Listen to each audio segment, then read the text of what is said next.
Well, yesterday was our driving day. We drove up into Manitoba here. We're just outside of Lundar, Manitoba.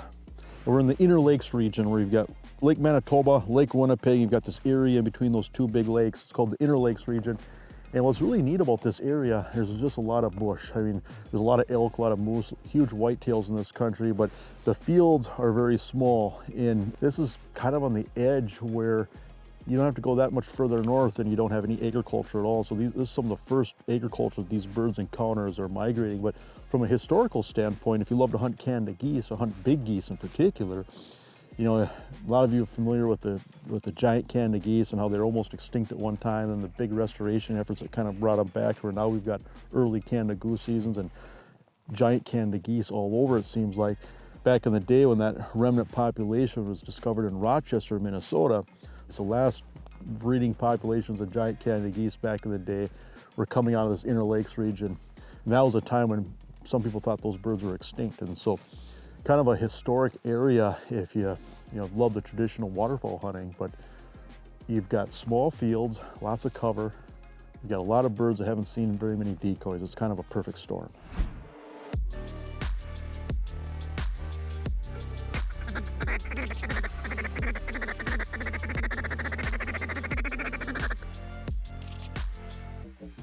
Coming on the left, guys, coming on the left.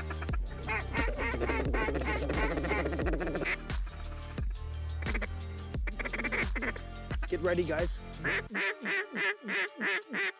Take them there.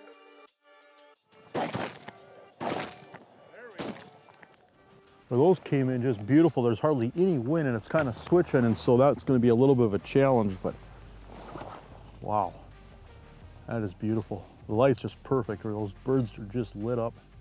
Once you get up here, it's like a whole different world where you're like you're the edge of civilization, in the sense that you don't have to go that much further, and there's no more tractors, there's no more roads, there's no more highways, there's not a lot further north from here, where the roads are a lot further apart.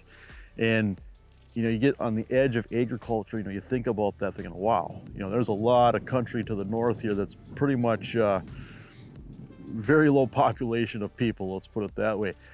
But it's easy to get here. I mean, from where we live in North Dakota, I think it only took, it took less than 4 hours to drive up here, and it's blacktop highway the entire way. So this feels like the edge of the planet sometimes, but it's not hard to get to, and it's not that far away.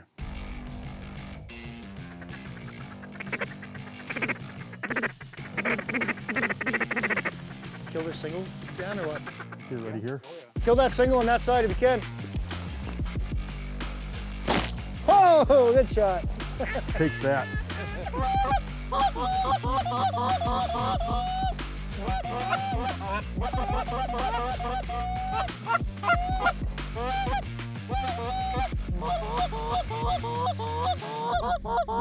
Get ready here, get ready here. Give it to him there, give it to him there. There you go. Nice. Nice and close. Look at the feathers floating. We're set up on a crosswind shoot. So it was supposed to be a west wind, northwest wind. And so we were set up facing to the southeast or southwest so we could crosswind them. But the wind's kind of non-existent and keeps switching on us. So they're just kind of doing their own thing.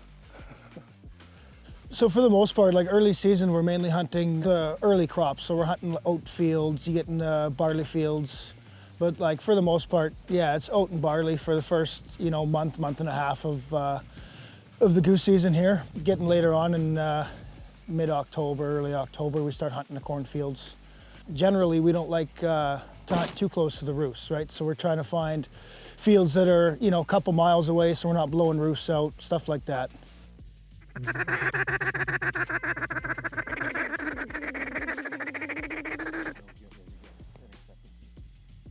Take him there, take him there.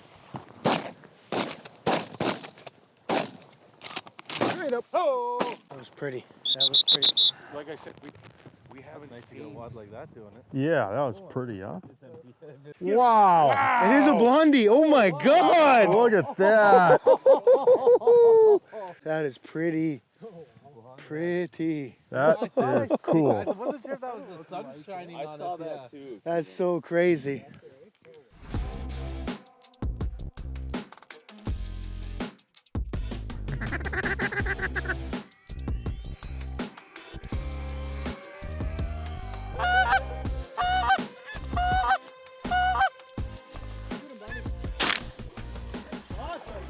Barney, look at you going for a raise, man. Holy. Sniper!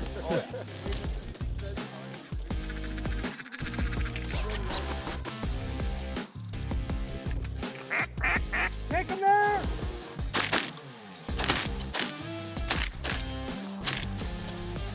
Nice. Good shooting, fellas. All right, reload. Wow, huh? That was awesome. That is beautiful. Wow, did you see how those birds turned? So we're located in the Interlake region of the province, which is situated pretty well right in between Lake Manitoba to the west and Lake Winnipeg to the east. I think why we're so lucky is when those birds start coming from the north on their migration south, we're kind of the first agriculture that they hit before moving on further south. I think we're also lucky because I mean we're the ones who get to educate the birds, so so it's an unfortunate part for the fellows south of us, but we're lucky in that sense for sure. Take him there, take him there!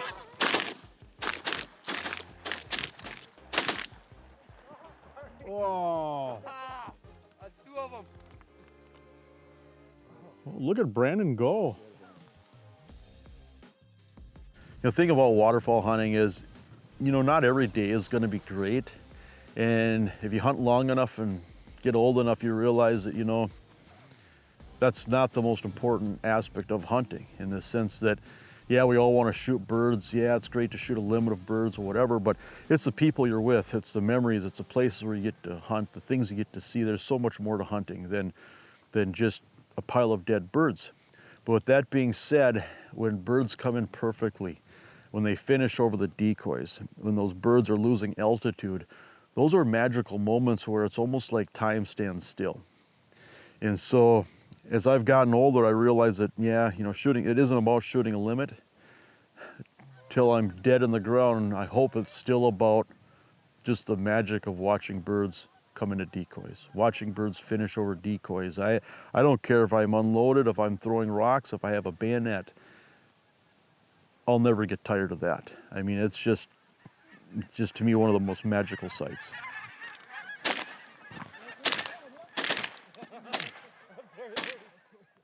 Oh, this is just a great morning. They decoy so nice like that. That's as good as it gets.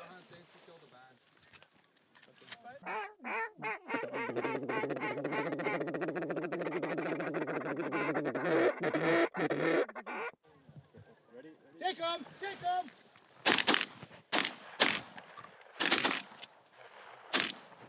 I killed the first one.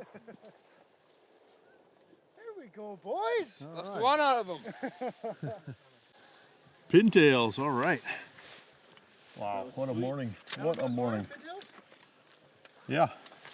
Generally, we're running anywhere from 10 to 15 dozen silhouettes in a spread, and then usually about 2 dozen full bodies just to kind of fill it up. So when the geese are coming in from a long ways back, they see all the silhouettes, they see the big spread, but lots of times, especially the later season, you'll see the birds come in and when they get top down, they don't see the silhouettes right there because there's no body to them. So generally, later season, we'll start using less silhouettes. So, you know, silhouettes are more of an early season thing. Yeah, silhouettes are really, really effective for sure. Coming around, coming around.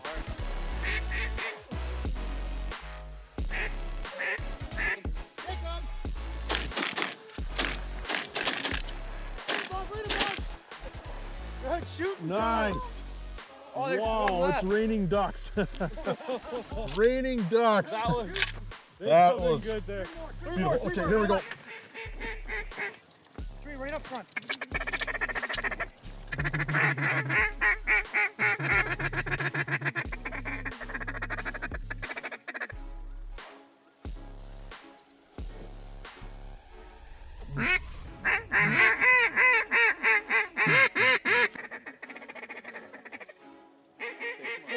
there, yeah.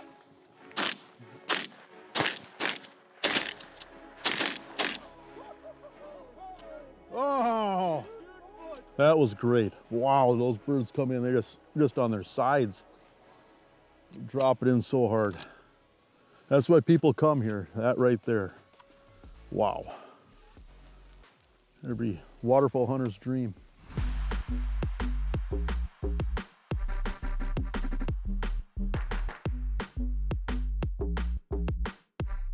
You know, compared to some places where we've hunted, you know, these fields are really small.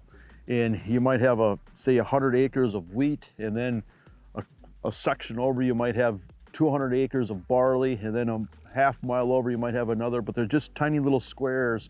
You know, not only are these fields small, but there's lots of drainages, there's rock piles, there's edges where you can set up layout blinds or A-frame blinds, but there's so much good cover in this part of the world that A-frame blinds work really well because these birds are used to feeding against field edges because these fields are so small.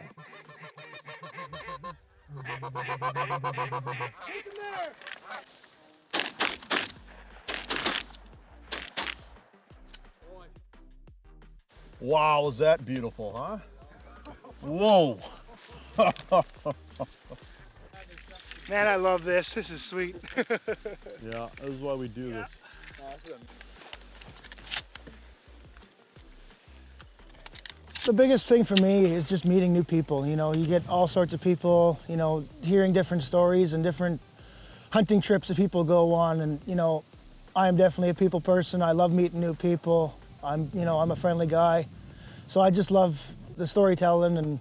And for me, it's not about pulling the trigger. I have just as much enjoyment as calling the birds as I do shooting them. So it's just an awesome, awesome job, and you can't get any better than it. Oh yeah. These look like they're gonna come in here.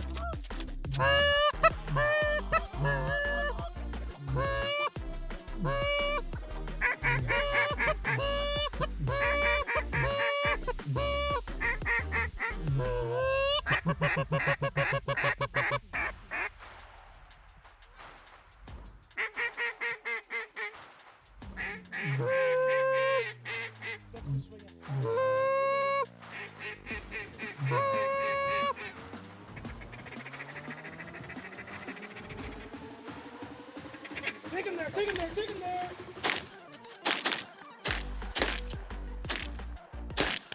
Wow. Wow. That is incredible. I never get tired of that. Never. As long as I live, I'll never get tired of that, huh? It's hard to decide what to do, geese or ducks. I just put BBs in and the geese are covered and also it's ducks. A robo, you see the ducks just lock and turn. I'm like, oh, it's duck time. Man, this is sweet.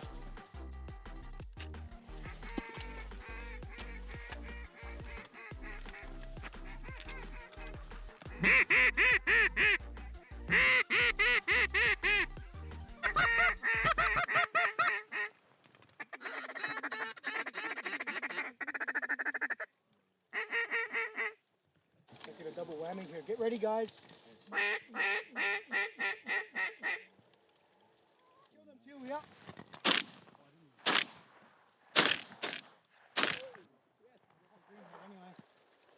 We got 3 out of there. I didn't hit one. I got your back.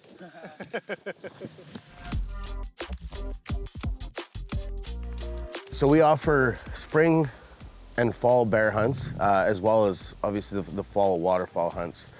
So we offer all-inclusive hunts, whether it be the bear hunts, the waterfowl hunts, or the combo of both. We take care of all the food, the lodging, it's fully guided, all your trophy prep, bird cleaning. It's pretty comfortable when you get here. Essentially, all you need to do is show up and we kind of take care of the rest.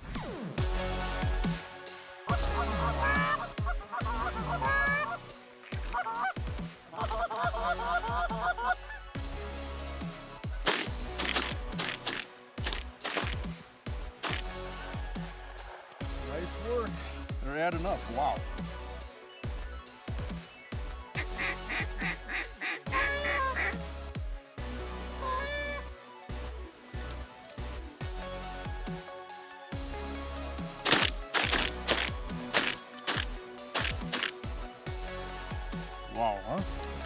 good as it gets.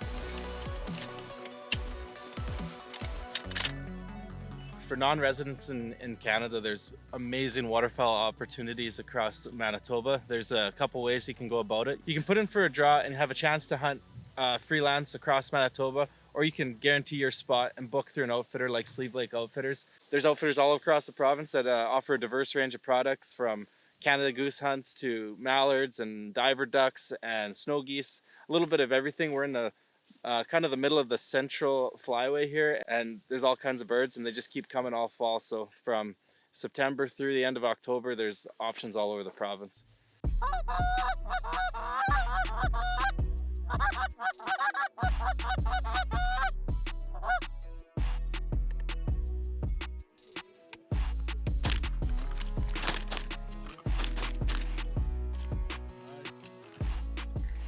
What a morning. You get Canada geese, mallards. A couple canvasbacks, widgeon, not canvasback, pintails. Yeah, widgeon. pintails, widgeon. Those ones sure took a good look, eh? But even Oh, they checked it out hard, man. Oh, right behind us. Right behind us, here comes a flock.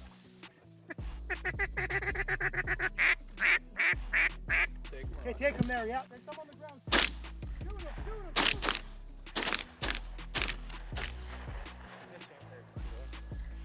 That was cool, huh? Oh, out front, geese out front.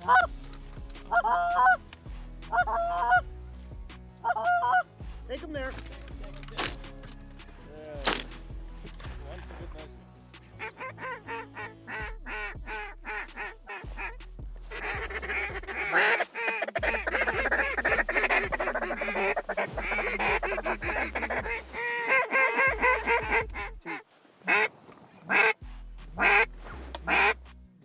Take them there.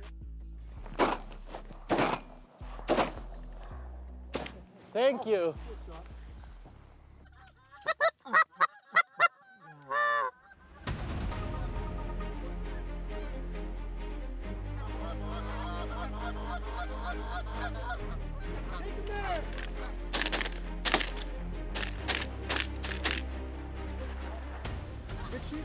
Nice, huh? When all the stars line up and you do get those special days where the birds are working perfectly and they just, flight after flight of birds just keeps coming, you know, those are the days that you never forget.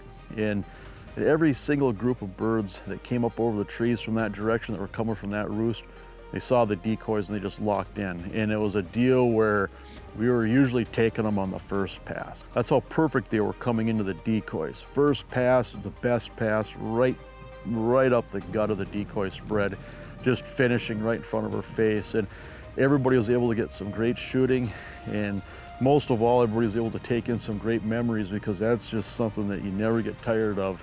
You know, birds just flipping on their sides as they're coming in, geese just cupped up with their feet down, just coasting for what seems like forever, just coming into the decoys. If you're a waterfowl hunter, that's what you live for.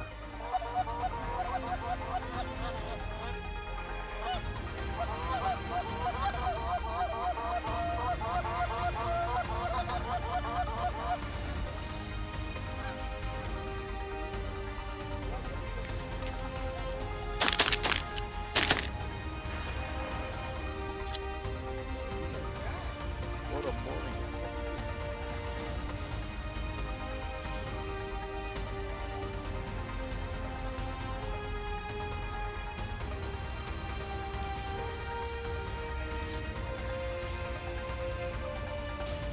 That is a pile of birds, fellas. That's a real That good is some day. good shooting. What a great, incredible day. Unreal. I mean, wow, we got over 20 geese. We've got over 30 ducks, about 30 ducks. I mean, a 50 bird day with 4 people hunting. That's crazy. That's as good as waterfowl hunting gets. And not only that, but they decoyed perfectly. Most of the birds are shot well less than 30 yards. Really, really special part of the world. Yeah, the ducks worked just perfectly today. Yeah, it is. It's such a, I can't stress how cool this is. I mean, you look around and just all this boreal forest, these little pockets of agriculture. It's so neat how there's just so much water. The fields are small. When these birds come into these fields, they've got a one-way ticket. There's nowhere else they're gonna go. I mean, it's just a pretty special deal.